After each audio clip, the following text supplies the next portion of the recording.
You ever have that moment where you reach for your phone and you don't even know why? Like you're just sitting there, minding your business, and suddenly your hand grabs your phone. You unlock it, you open an app, you close it, you open another app, you close it, you check for notifications. There are none. So you open the first app again, and then you realize you don't even remember picking up your phone in the first place. Creepy, right? It's like you're on autopilot, like something else is controlling your thumb. Like there's a little gremlin inside your brain going scroll, scroll, scroll. Okay, now, check again. Scroll. Here's the thing nobody tells you. That gremlin, it's not a gremlin. It's your brain. And it's addicted. Not addicted to your phone exactly. Not addicted to social media exactly. Addicted to something way deeper. Something you probably don't even know exists. Let me explain.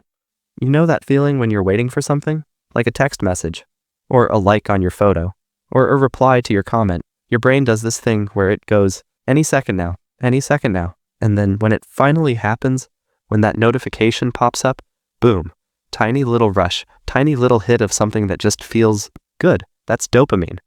And here's where it gets crazy. Dopamine isn't actually released when you get the thing.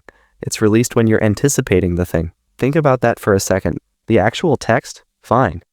But the waiting, the hoping, the checking, that's where the drug is. So your brain figures something out real quick. It figures out that if it makes you check your phone more often, you'll get more of those little anticipation hits, more of that sweet, sweet dopamine. So it starts sending you these little urges, these little, hey, check your phone whispers all day long, every few minutes, even when there's nothing to check, and you obey because it feels like you're just checking.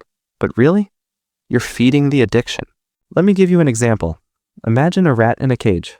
Scientists put a lever in the cage. When the rat presses the lever, it gets a tiny pellet of food. The rat learns, lever equals food. Now imagine they change it. Now when the rat presses the lever, sometimes it gets food, sometimes it gets nothing. Random. Unpredictable. What do you think happens? The rat goes crazy for that lever, pressing it over and over and over, because any press might be the one. The uncertainty makes it addictive. That's you. That's me. That's all of us. Every time you pull out your phone, you're the rat. The lever is your screen.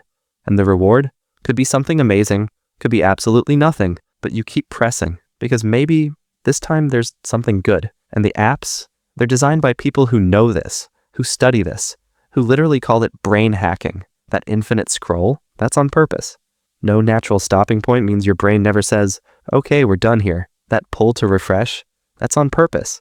The satisfying animation, the way it feels like you're doing something, all on purpose. Those notifications, the red dots, the way they trigger a tiny sense of urgency, all on purpose. You're not weak. You're not lazy. You're just living in a world where billion-dollar companies have built slot machines that fit in your pocket, and you've been playing them for years without even realizing it. But here's where it gets deeper. This addiction doesn't just waste your time, it rewires your brain. Remember when you used to read books? Like real books, for fun. You'd sit there for an hour, just reading, lost in another world. Remember when you could watch a movie without looking at your phone every 10 minutes? Remember when you could just sit on a bus, in a waiting room, just sitting with your thoughts? Try doing that now. Go ahead. Sit for 5 minutes with absolutely nothing. No phone, no music, no distraction, just you and your brain. Feels kind of awful, right? Uncomfortable, boring, almost itchy. That's the addiction. Your brain has gotten so used to constant stimulation that silence now feels like torture. Boredom now feels like panic. Being alone with your thoughts now feels like something to escape from. Here's an example. You're standing in line at the grocery store. You have 3 minutes, maybe 4. What do? If you're like most people, your hand goes straight to your pocket, straight to the phone. You gotta fill that gap, that tiny little gap of nothing. You can't just stand there, you can't just exist. You need input. And here's the craziest part.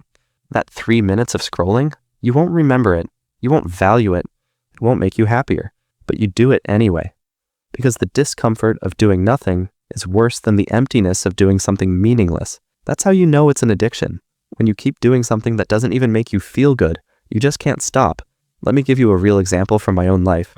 I remember this one time I was watching a movie. Good movie. Movie I'd been wanting to see. About 20 minutes in, I reached for my phone. Just to check. Nothing important? I put it down. 10 minutes later, I reached again. Put it down. 5 minutes later, reached again. By the end of the movie, I'd probably looked at my phone a dozen times. And you know what? I couldn't tell you what happened in that movie. I'd seen it, but I hadn't watched it. My body was there. My brain was somewhere else, scrolling, checking, feeding. That's when I realized something scary. I wasn't watching the movie and checking my phone. I was just checking my phone while a movie played in the background. The movie was the distraction from my addiction. So what do we do about this? First, you gotta see it. You gotta notice it, because you can't fix what you don't see. For the next 3 days, just notice. Notice how many times you reach for your phone for no reason. Notice how you feel when there's a pause in conversation and nobody says anything.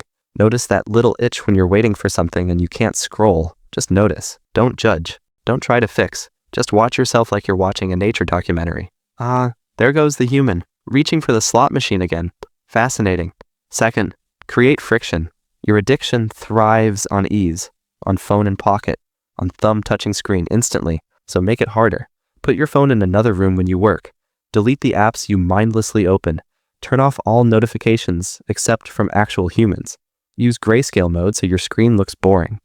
The goal isn't to never use your phone. The goal is to make sure that when you do use it, it's a choice, not a compulsion. Third, practice boredom. I know this sounds crazy, but intentionally do nothing.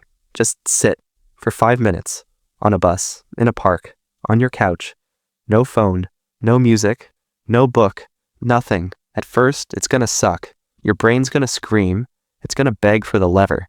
But if you sit through it, if you let the boredom wash over you, something interesting happens. Thoughts start showing up. Real thoughts. Your thoughts. Not thoughts fed to you by an algorithm, but actual ideas, feelings, memories, dreams. You remember what it feels like to be a human instead of a consumer? Here's the truth. You're not addicted to your phone. You're addicted to escaping the present moment. Your phone is just the easiest way to do that. Every time something gets a little quiet, a little boring, a little uncomfortable, you escape. Into the scroll, into the feed, into someone else's life. And the tragedy is, while you're escaping, your own life is passing you by. Moments you'll never get back. Conversations you weren't really present for. Sunsets you watched through a screen because you were trying to get the perfect photo to post. The addiction is real, and it's invisible, because everyone's doing it, because it's normal to check your phone 100 times a day, because we've convinced ourselves that this is just how life is now. But it doesn't have to be. You can take a step back. You can reclaim your attention. You can teach your brain to be okay with silence again. It won't happen overnight. The first few days are hard. The first week is uncomfortable. But on the other side, there's a version of you who reads books again, who watches entire movies without picking up their phone, who has conversations where they actually listen, who can sit on a park bench and just be. That version of you is waiting. All you have to do is notice, and then choose something different, just for today, just for 1 hour, just for 5 minutes. Put the lever down, see what happens.